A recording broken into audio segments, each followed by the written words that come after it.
এই প্রচন্ড গরমে শুধু ঠান্ডা খেতে ইচ্ছে করছে।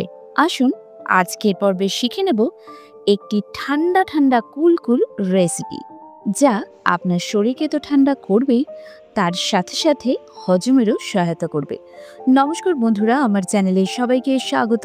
আমার চ্যানেলের আরও একটি নতুন পর্ব দেখার জন্য সকলকে ধন্যবাদ জানাচ্ছি। বন্ধুরা, আমার আজকের পর্বের রেসিপি খুবই সুস্বাদু মশালা ছাঁচ। এই সহজ পদ্ধতিতে মশালা ছাঁচ আপনি কিভাবে তৈরি করে নিতে পারবেন কম সময়ের মধ্যে, আসুন সেই রেসিপি আপনাদের সাথে শেয়ার করব, যেটা আপনার শরীরকে শীতল করবে এবং হজমের সহায়তা করবে।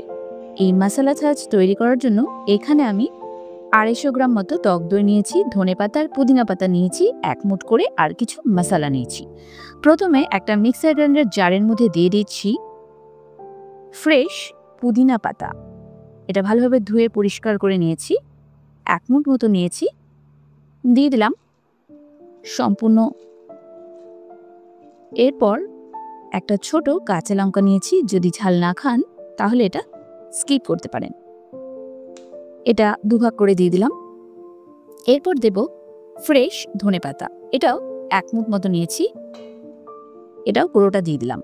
এরপর 2 টিস্পুন মতো টক দই দিয়ে দিচ্ছি, আর খুবই সামান্য জল, 2 টেবিল স্পুন মতো জল দিয়ে ভালোভাবে ব্লেন্ড করে নিতে হবে।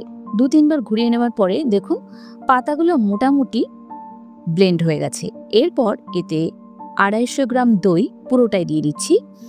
দইটা একটু থিক, এতে ফ্লেভার ভালো আসে। তো দইটা সম্পূর্ণ দিয়ে দেওয়ার পরে এতে দিয়ে দেব 1 টিস্পুন নুন, 1 টিস্পুন বিট নুন, দেব হাফ টিস্পুন মতো চাট মশলা আর হাফ টিস্পুন মতো আমচুর, আর দেব রোস্টেড জিরা পাউডার, যেটা জিরাটা একটু শুকনো কলায় ভেজে ক্রাশ করে নিয়েছি।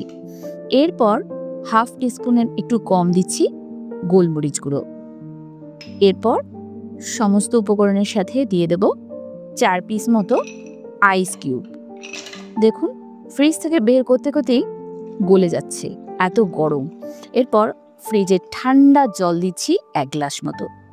এরপর খুব ভালোভাবে ব্লেন্ড করে নিতে হবে যতক্ষণ না পর্যন্ত বরফটা গলে যাচ্ছে। 4 থেকে 5 বার ঘুরিয়ে নেওয়ার পরেই ছাঁচ কিন্তু একদম রেডি হয়ে যাবে। এরপর সার্ভ করার জন্য আবারও গ্লাসের মধ্যে দিয়ে দিচ্ছি একটা করে আইস কিউব। ওই যে বললাম বারবার গলে যাচ্ছে, দেখুন।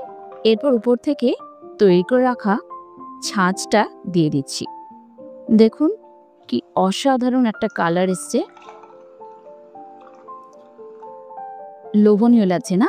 এই গরমে এরকম ছাঁচ কিন্তু খুবই সুস্বাদু লাগে।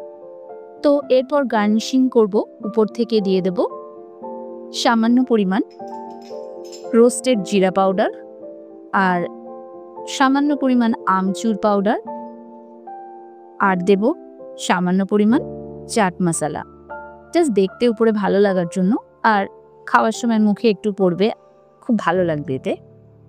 আর সবশেষে দেব সামান্য পরিমাণ গোলমরিচ।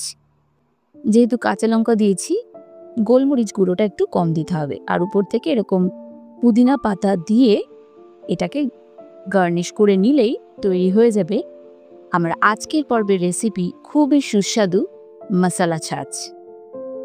তো এই গরমে ঠান্ডা ঠান্ডা কিছু খেতে তো সবার ভালোই লাগছে, তো মাঝে মধ্যে এরকম ছাঁচ বাড়িতে তৈরি করে নিয়ে খেলে আপনার শরীর তো ঠান্ডা হবে এবং সাথে সাথে আপনার হজমেরও সহায়তা করবে। তো বাড়িতে থাকা উপকরণ দিয়ে খুব সহজ পদ্ধতিতে আমি এই মশালা ছাঁচের রেসিপিটা আপনার সাথে শেয়ার করলাম। তো রেসিপিটা আশা করি ভালো লেগেছে। রেসিপিটি অবশ্যই বাড়িতে একবার ট্রাই করে দেখবেন। রেসিপিটি কেমন লাগলো সেটা আমাকে কমেন্ট সেকশনে জানাবেন। রেসিপিটি যদি ভালো লেগে থাকে তাহলে ভিডিওটিতে একটা লাইক দিয়ে দেবেন এবং সকল বন্ধুদের সাথে শেয়ার করবেন। আপনি যদি আমার চ্যানেল মনের ফ্লেভার্সে প্রথমবারের মতো ভিজিট করে থাকেন তবে অবশ্যই চ্যানেলটিকে সাবস্ক্রাইব করবেন এবং পাশে থাকা বেল আইকনে ক্লিক করে দেবেন, যাতে পরবর্তী রেসিপিগুলো আপনি দেখতে পারেন। ফেসবুক থেকে যারা ভিডিওটি দেখছেন তারা লাঞ্চ বক্স বাই মি পেজটিকে ফলো করে লাইক করে দেবেন। ভালো থাকবেন, সুস্থ থাকবেন। আগামী পর্বে আবারও দেখা হবে নতুন নতুন আরও এইরকম ইউনিক রেসিপির সাথে। ততক্ষণের জন্য নমস্কার।